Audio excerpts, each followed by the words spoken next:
Bonjour, c'est Lily Bloom, vous me connaissez peut-être du Cercle sur Canal+, et je vais vous parler aujourd'hui des nouvelles comédies françaises.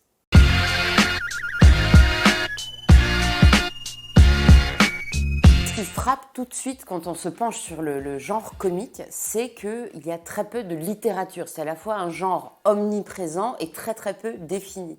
Et effectivement, quand on y réfléchit, que ce soit des comédies très sophistiquées, la Lubitsch, ou une comédie totalement potage de Michael Young, et bien finalement, tous les films comiques sont sous la même dictature du rire. Est-ce que ça fait rire? Et particulièrement en France, il y a une sorte d'antagonisme persistant qui est peut-être en train de se résoudre entre cinéma d'auteur, vrai cinéma, et cinéma comique. En fait, ce qui est intéressant depuis une décennie, donc on est vraiment dans des questions sociétales, des clivages, et donc qu'est-ce qu'on voit? On voit des films qui travaillent les questions identitaires, sur les deux, sur le spectre des films communautaires qui questionnent l'identité, on peut avoir d'un côté Qu'est-ce que j'ai fait au bon Dieu, de l'autre Tout simplement noir, et ou alors un film comme Coexister. Les films sont travaillés par ces questions sociétales plus que par des questions sociales, donc de classe sociale ou d'études sociologiques comme dans les films de Tati. On est vraiment dans ces questions sociétales et dans les confrontations. Donc on retrouve une spécificité assez française, les films communautaires, mais qui sont toujours innervés par ces lignes de fond. Je suis comédien, je m'appelle Jean-Pascal et je suis fan de ce que vous faites, méga fan, enchanté. C'est quoi la caméra? Mais attends, c'est quoi la caméra? Non, en fait, ça, c'est juste une équipe de télé qui me suit par rapport à un documentaire sur la marche que j'organise. Et ça me fait pas rire du tout, c'est une espèce de truc sur l'esclavage. Tu peux éviter, hein? C'est bon, le mec il démarre, il fait des vidéos rigolotes, laisse tomber, c'est bon. Ouais, bah, toi, évidemment, ça te fait rire. Vu ce que tu fais dans Case Départ, c'est normal que ça te fasse marrer. Moi, ça me fait pas marrer. Quoi dans Case Départ? Case Départ ne met pas les noirs en valeur. Ça va, ça, tu le comprends? Parce que toi, dans tes films, tu mets les noirs en valeur. Dans Première étoile, tu mets les noirs en valeur. Le bon cliché, les noirs savent pas ce qui est. Et en plus, le mec s'arrête pas là. Il a fait deuxième étoile. Attends. Après, ce sera troisième étoile et Chamois d'or. Des noirs qui tombent le cul dans la neige. Des films de vendus, des films de bounty, voilà. Alors, Tout simplement noir, c'est un film qui est passionnant parce qu'il dépasse complètement l'objet du film à sketch. A priori, quand on voit le film, on se dit, tiens, bon, ça va être rigolo, on va rentrer dans un film à sketch sur la question de l'identité noire. Et finalement, c'est un film qui va complètement déconstruire, qui va faire un état des lieux de l'identité, des identités noires en France aujourd'hui. Et finalement, dans le rire, va nous questionner et va dépasser complètement les clichés du racisme. On ne peut plus être raciste en voyant ce film parce que l'identité noire monolithique que suppose le racisme, eh bien, elle est complètement déconstruite, complètement éclatée. Et finalement, par le rire, on va chercher une connivence qui réconcilie. Et ce film-là, il est tout à fait symptomatique parce qu'il arrive en même temps que le mouvement Black Lives Matter en France. Et d'un seul coup, il a fait un bien fou, en fait, parce que dans cette crispation identitaire qu'on voit aujourd'hui, les films comiques, ils sont nécessaires. Et on va rechercher ça, ce besoin de relâcher la pression par la comédie, particulièrement dans cette décennie très crispée. Comment t'as pu me faire ça? Écoute, Claire, je vais m'en occuper. Tu vas faire tout seul? Votre femme, elle va pu vous accompagner. Elle travaille. Ça va?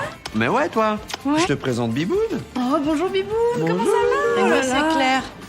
Oh, bonjour Claire, Oui, c'est ça ma- va? Il y a un film très intéressant qui est le film Énorme de Sophie Le Tourneur, qui est intéressant sur plusieurs aspects. Tout d'abord, c'est un film qui réconcilie le cinéma d'auteur et le cinéma comique. Parce que c'est un film, il ne faut pas se laisser berner par la bande-annonce, c'est pas un film grand public finalement, une comédie grand public. Il est vraiment travaillé par des questions de fond sur la maternité. Qu'est-ce que c'est la maternité? Le rapport de couple, la violence des rapports de couple, et elle va inverser tous les clichés. On part d'une femme qui ne veut pas d'enfant alors qu'elle a 40 ans, elle n'est pas du tout travaillée par cette question. Son partenaire qui est présenté de manière sympathique comme un homme qui a envie de poponner, va s'avérer monstrueux.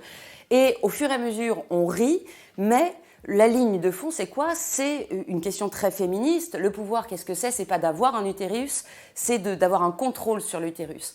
Et le personnage de cet homme qui trompe sa femme, qui lui fait un enfant dans le dos, va devenir monstrueux. Et là, elle va détourner un autre cliché de manière inattendue, c'est que sa femme ne va pas se mettre dans une position victimaire, elle va s'aligner, se réaccorder, c'est une musicienne, avec son partenaire dans sa monstruosité. Et le film va nous échapper. De la même façon, on peut retrouver un film comme Antoinette dans les Cévennes, qui, sur le papier, peut avoir l'air d'une grande comédie populaire, telle qu'on en a vu des milliers, et qui finalement cache un film d'auteur. C'est-à-dire ça cache un récit d'émancipation d'une femme, d'une quarantenaire, qui va finalement s'émanciper, qui va cesser de chercher le regard de l'autre, l'approbation de l'autre, pour s'aimer vraiment elle-même à travers ce périple dans les Cévennes avec un âne. Allez Patrick, avance. Là, il faut vraiment que tu t'imposes. Hein. Avance. Faut que tu lui montres qui est le maître. Allez mon gros, on avance. Qu'est-ce qui va pas? Tu vas avancer, espèce de bourrique de merde. Vladimir, il me plaisait pas du tout. C'était pas du tout mon genre. Et c'est ces petites surprises actuellement qu'on voit aussi dans les films de Dupieux, qui finalement harmonisent une forme de comédie à la française.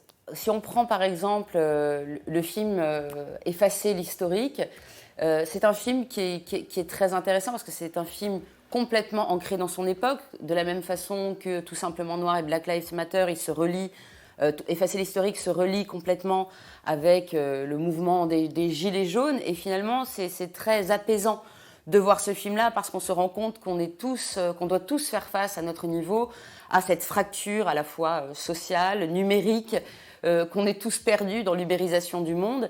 Et ça rejoint des films comme les films de Ken Loach, mais avec une patte française et finalement cet humour qui nous réconforte.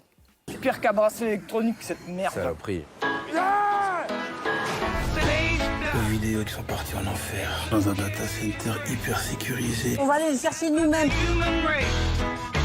On a pris le rond-point Leader Price, on va pas se faire emmerder par 2 data centers. Alors ce que l'on pourrait constater dans le genre comique français, sa spécificité de la dernière décennie, c'est finalement qu'il est complètement innervé, travaillé par les questions identitaires, communautaires, et que ce soit dans des films comme Parents d'élèves ou alors de manière plus frontale dans un film comme Effacer l'historique, et bien finalement s'il y avait une patte française aujourd'hui, c'est de tenter de s'attaquer à ces questions-là frontalement avec un réalisme plus fort que par exemple des films américains, avec cette patte française, un travail de l'écriture qui vient de l'histoire théâtrale et française, et vraiment une volonté de faire des films à la fois d'auteur et des films comiques. T'as tort ou t'es pas tort? Enlève ta main, enlève ta main, enlève ta main. T'es sérieux? Enlève ta main.